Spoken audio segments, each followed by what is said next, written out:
You're a U.S. citizen. You were born here in the U.S., but lived for a time in Afghanistan. Why? What were you doing there? Pretty much everything you can think of: construction, logistics, mining, other services, and all of which were generally related to kind of joining America and Afghanistan, either working for the U.S. government through contracts with the Army, with the State Department, with the embassy, or with various other commercial businesses that it benefited to have somebody who had kind of the background that I have. So your connection to Afghanistan is what? Your dad was born in Afghanistan. My dad was born in Afghanistan. My mom and dad met back in the 60s, and they had a very similar type of experience 50 years back. Sure. So it seems to me you wanted to experience Afghanistan. You Yes. wanted to live in Afghanistan. Yeah. Fast forward ahead, and a week or so ago, 2 weeks ago or so ago, you realized that the U.S. is leaving and the Taliban will take over that country. What are your thoughts, and what are you doing? At the time, it happened so quickly that we knew it was going to happen. Kabul wasn't supposed to fall. It fell incredibly quick, and the second it fell, my only goal was to get my family out. And from the 15th onwards, that's what I was distracted by. Did you think that your life, the life of your child, the life of your wife were in danger? During the travels, yes. Were they in danger with the Taliban taking over? No. Because they wouldn't have had a reason to come for you. I mean, obviously you're an American, but they wouldn't have had a reason to come for you or know that you're somebody that they shouldn't like or something. In the future, that would be hard to say. People have surmised those things, but I hadn't seen anything that would lead me to believe to this point that there was anyone with any ill will towards me personally. My neighbors I lived in the diplomatic area, so there were a lot of high-profile targets around where I lived. The Deputy Minister of Defense was one street away from me. His house was taken over by Taliban troops. They didn't sleep in his house. They stayed outside in the garage, but they did take it over. And a few of the other houses in the area were taken.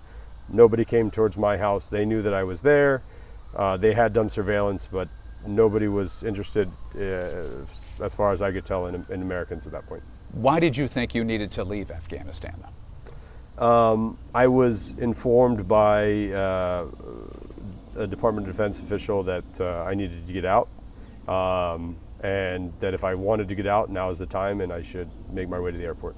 I know there's a lot of detail there, but you make a couple of tries. Summarize the first failed attempt and what that was like. The first attempt was very bad.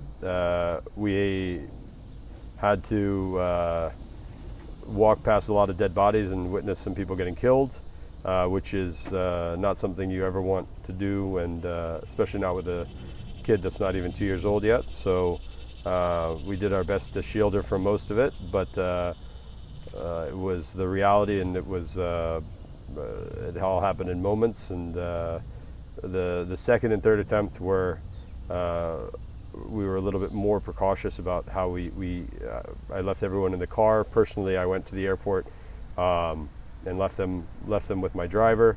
As I approached the airport, realized this on the second trip that it was kind of more of the same. There's still shots being fired, still not really, it wasn't going to be safe to get everybody in. We called it quits to attempt number 3 when the U.S. Marines were at the gate, and I can't tell you I've ever been happier to see U.S. Marines.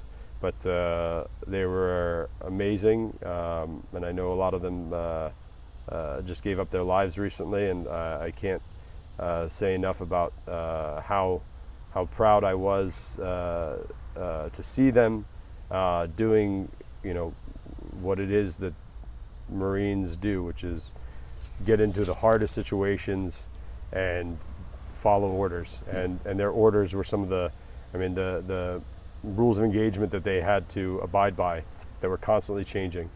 I spoke to a number of them personally, thanking them when we went in. The first sense of relief that we had, my whole family, was when we got through the gate with the Marines, And I went and I thanked as many of them as I could personally. And I can tell you, most of them had never even been to Afghanistan. This was their first trip, and I told all of them, I said, in the 11 years I've been here, they single-handedly had the hardest mission that I'd ever seen anyone have. So, did you think at some point you would not get out of Afghanistan?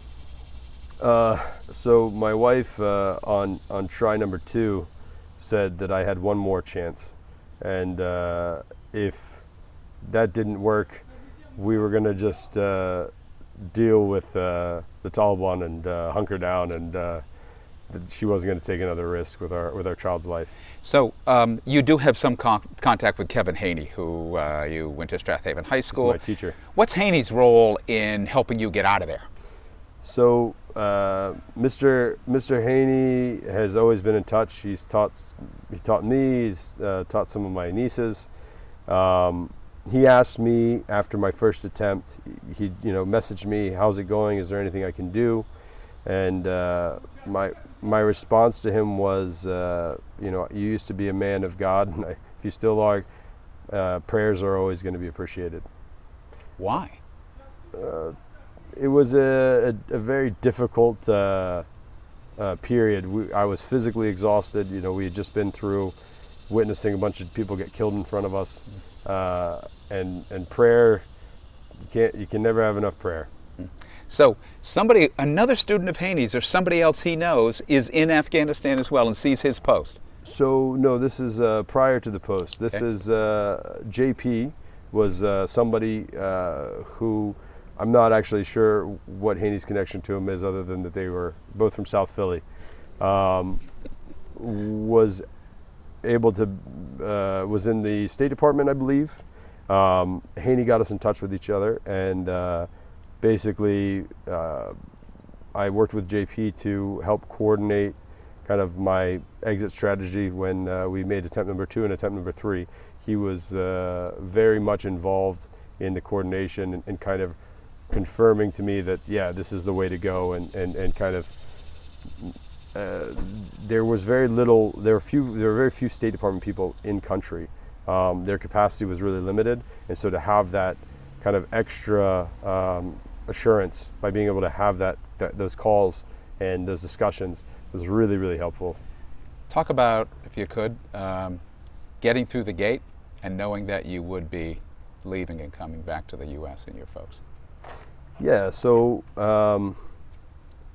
when we got through the final gate, on the final attempt, it was in the afternoon, and I took my daughter, and we were playing around the truck scanners that they have there, and the Marines were off in the distance. They had 2 different shifts because they were working them like dogs basically out on the front gate, because it was a lot of pushing and shoving, and they had to man the gate. So you had one shift that was kind of just passed out, and as they were walking by and saw my daughter, I felt they got some aspect or some sort of joy from that, and there was a lot of humanity there. When they're on the front gate, they have to put up that strong face. They have their armor on. They have to be very, very strict with their emotions. Right. But when they were laying down on and just trying to catch a few Z's, or get some water and get refreshed, and my daughter and I were playing by them. Some of the guys came over and were joking with her, and I felt they got something from that, I hope. But you do make it through, in part with the advice from this State Department person. Yeah, so JP was very helpful in that. You board the plane, you lift off, you're on your way to the U.S. eventually. What are your thoughts? It wasn't that quick. It was Sure. We got onto a plane, went to Qatar, where it was 130 degrees, something god awful. Sure. AC wasn't working. But thought in my mind was, where are we going next? My child got sick in that leg of the trip, followed by going on another plane to Germany, where it was raining and cold, where I got sick. My daughter got further sick. By the time we got on the plane to come to America, there wasn't much to think about. We were all pretty exhausted, and we just wanted to get off planes and get out of camps and get off of cots. That was the big thing. But I have to say thank you to all the armed forces, the Air Force, the Army, everybody in Germany that did an amazing and outstanding job treating us. That was the, it's my favorite thing about America is when times are tough, when things are going wrong, when people need help, we get together better than anyone else, and we can make mountains move. And the fact that these people thought 4,500 people were going to be coming through, and it got up to 60,000, just goes to show you the level of capability and capacity of our military. And of our volunteers, everyone that was involved is amazing. Last question: was this your childhood home? I mean, this is where okay. One of them, but when I was in high school, yes. So in high school you lived here and went to Strathaven High. So here you are, sitting in the driveway of your childhood home. What are your thoughts going forward now? Too old to live with my parents. Yeah, that's I can. Gonna have to figure. Afghanistan's one thing. Living with your folks, that's a whole other gig. I don't know which one's more challenging. No, it is good to be home. It's surreal. It's weird now having a daughter, and she hadn't seen my parents and my brother. My brother had come to Afghanistan and seen her, but nobody else had. She hadn't seen anything. So I had sent some videos of her eating blueberry pancakes and going on water slides to all the people that helped along the way that were really, really influential and shared their contact details. And I sent them a message saying, you guys might not get to see the fruits of your labor, but I want to make sure that you get to see these clips. And what of at least your dad's home country? Now, what do you think? Well, depending on how my negotiating skills go with the family, as soon as possible, trying to get back in to see what we can do to help fix it. To live? Not with the family, but in the beginning. But if things were to improve, absolutely. I think it would be a huge shame to all the people that gave their lives, to give, not even just those that died. So many people have put so much of their lives into developing and fixing and helping that country. And for people to just let it go, it's not, it's not something that can just be let go. It's a country. Perfect. Really well done. Thanks a lot. Thank you. Really enjoyed talking to you.